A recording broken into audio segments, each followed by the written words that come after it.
Today we're talking about two chapters, the one on suffering, the one on pain. Fun, huh? I told you about the story of Michelangelo and the statue of David and how he took a flawed and a mishandled piece of stone and he made such a great piece of art that it started the High Renaissance and changed the course of art history. Some of us feel flawed like that piece of stone. We have a crack in our character that if hit wrong will just fly apart. Or we feel as though we've been mishandled in our past. And yet, just like Michelangelo can make a great masterpiece from that stone, God can make something great out of your life.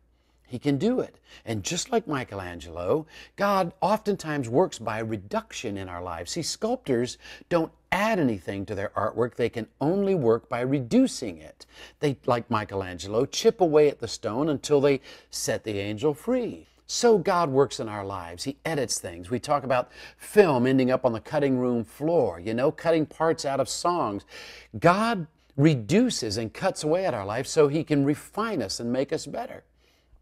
Well, when He begins to cut on the things that we think are good or that are useful to Him or things that we're attached to, we howl. We begin to fight with God. That's when we learn to surrender and to trust that He has something beautiful and good in mind for us.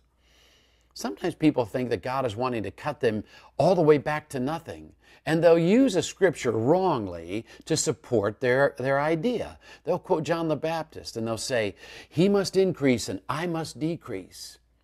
Well, John was talking about his ministry coming to an end and Jesus' ministry beginning.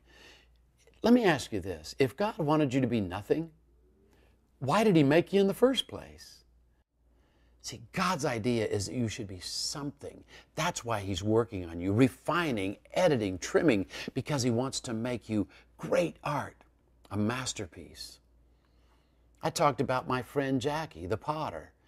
She fires her creations so she can save them. And that's what God does with us. He puts us through the fire to refine us, to strengthen us, to save us.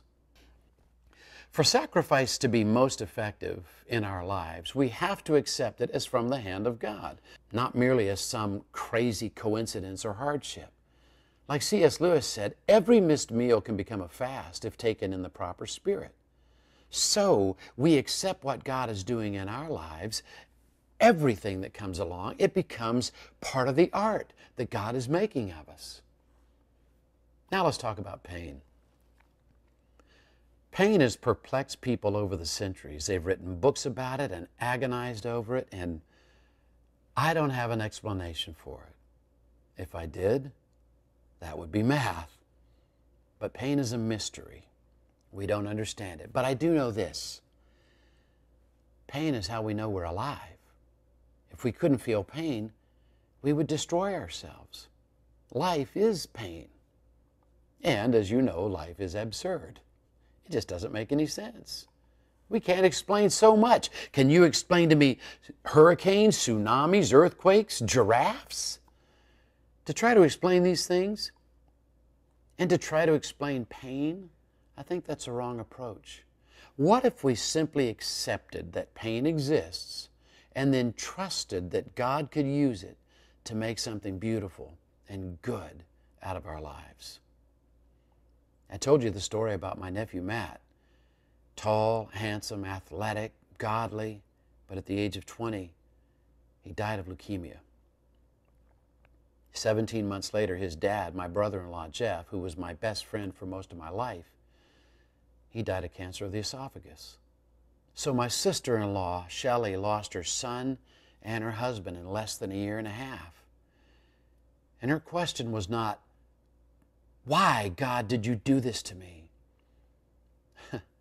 Her question was, "What, God, can you make of this?" What if you changed your question?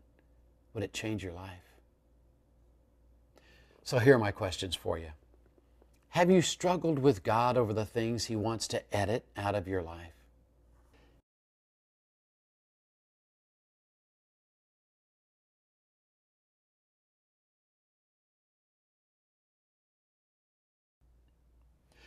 What sacrifices have you experienced that you can see the hand of God in?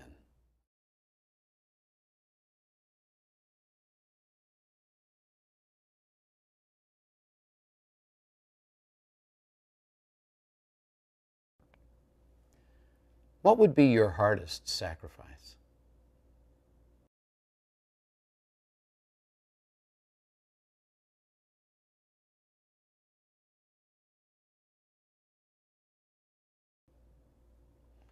How easy or difficult is it for you to meet God and see God in your pain?